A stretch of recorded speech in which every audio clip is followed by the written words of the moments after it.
This video, I'll be starting a new past paper, 961841, October, November 2021. In this video, I'll be doing the first question. So the first question is, study the following pseudocode for a recursive function. So what exactly is a recursive function? It's a function that calls itself. We have two types of functions, recursive function and iterative function. And this is an example of a recursive function.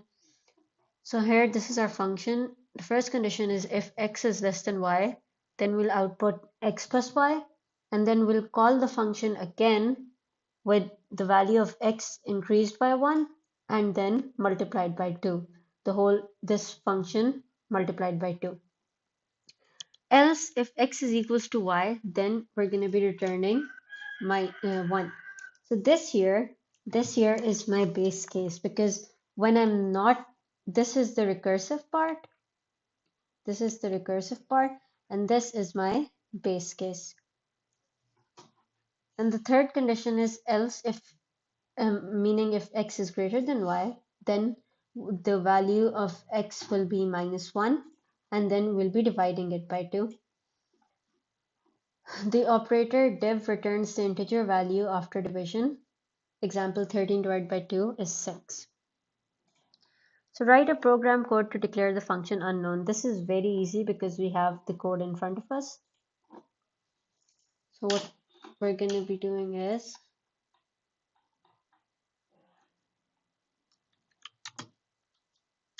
this is question 1, part A. So the function is unknown and it has two parameters, x and y. So my first condition is if x is less than y, I will print x plus y, and I will return. So this is me calling the recursive part of the function. So it was x plus 1 comma y, and it was multiplied by 2. And my second condition is else if x is equal to y, I will return 1. And then my third condition was I have to print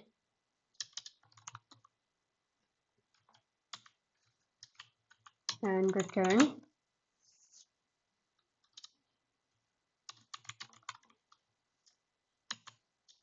x minus 1 comma y divided by 2. And because it says that we have to return an integer value, I will typecast it into int. So I just converted this pseudocode into a Python code. Part B is the main program needs to run all three of the following function calls and output the result. So these are the three. For each of the three functions, the main program needs to output the values of the two parameters, call the function with those parameters, and output the return value. So here I have part B. First, I'm going to print 10 and 15 because first we have to call 10 and 15.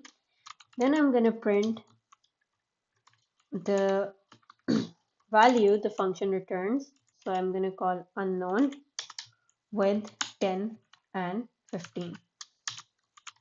I'll do the same for the other numbers.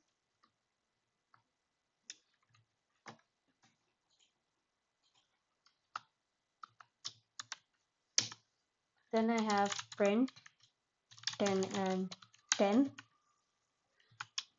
And I'll do this again with x10 and y also 10. Then I'll do print 15 and 10. Now I'm going to call it with 15 and 10. So let's run this. So here with 10 and 15, I have 25, 26, 27, 28, 29, and then 32. With 10 and 10, I have 1. With 10 and 15, I have 25, 24, 23, 20, 21. So what's happening here is, here my first condition was if x is less than y, and here 10 is less than 15. I will print x plus y. So what is x plus y? 10 and 15, 25. And then I will return it with adding 1 to the value of x. So x is now 11 and y is still 15. And then I'm going to multiply it with 2. And then it's the same thing is happening with 25, 26, 27, 28, 29. Now what is this 32? I will explain this to you by using a stack.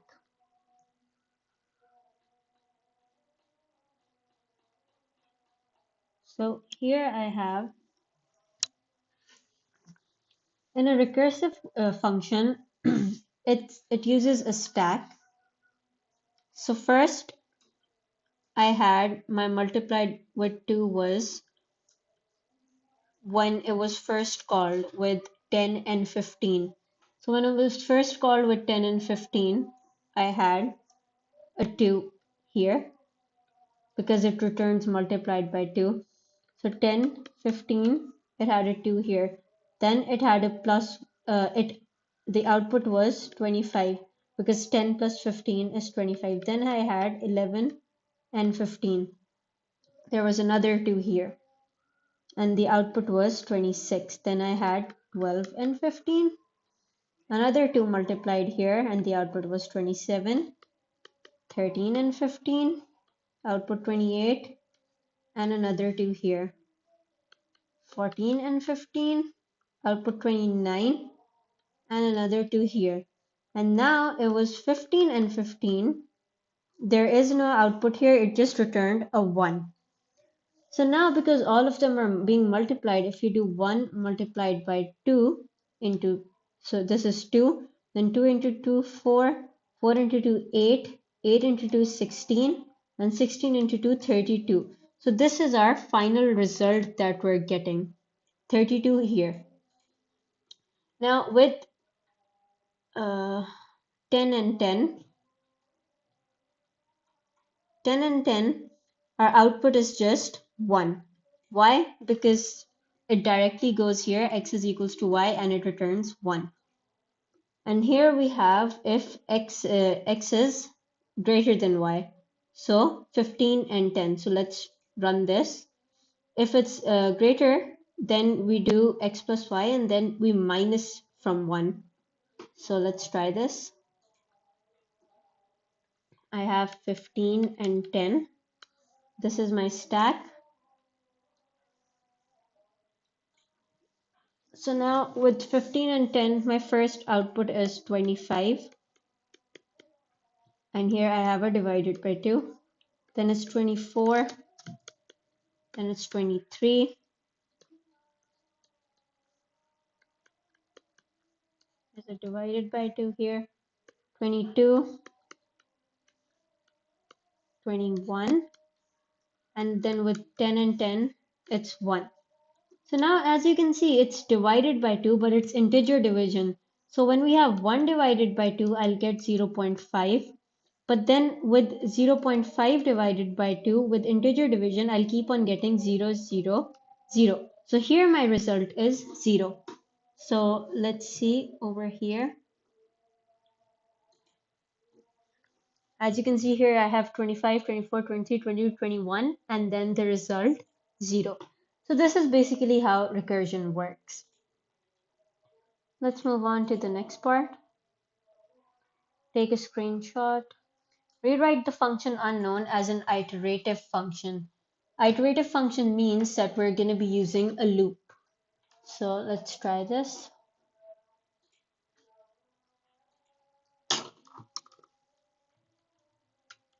Okay. So I'll do iterative unknown. And this is also going to take x and y as integers. So now I'm going to take a variable total, and here you can see that my base case was when x is equals to 1. So here my condition will be while x is not equal to y, I'll keep on running. So first I'm going to be printing print string x plus y. Then I'll add the condition if x is less than y, then my x is going to be x plus 1, else, meaning if x is greater than y, my condition is going to be x is equals to x minus 1. And now what we have to do with the total here is the result I was getting after the multiplication or the division. So if it's this, my total is going to be total multiplied by 2. And if it's this, my total is going to be total divided by 2. And in the end, I will be returning total. Now let's move on to the next part. The iterative function needs to be called 3 times with the same parameters as in B. So let's do this. Here we took these. Let's print by iterative. Let's copy paste here and let's change these names to iterative unknown here as well, and here as well. So here by iterative, you can see that we're getting the same output 25, 26, 27, 28, 29, and all of this. With 10 and 10, it's 1, and with 15 and 10, it's 25, 24, 23, 22, 21. So functions can be written by both ways, iterative and recursive. Okay, so this was my question 1. I will cover question 2 in my next video.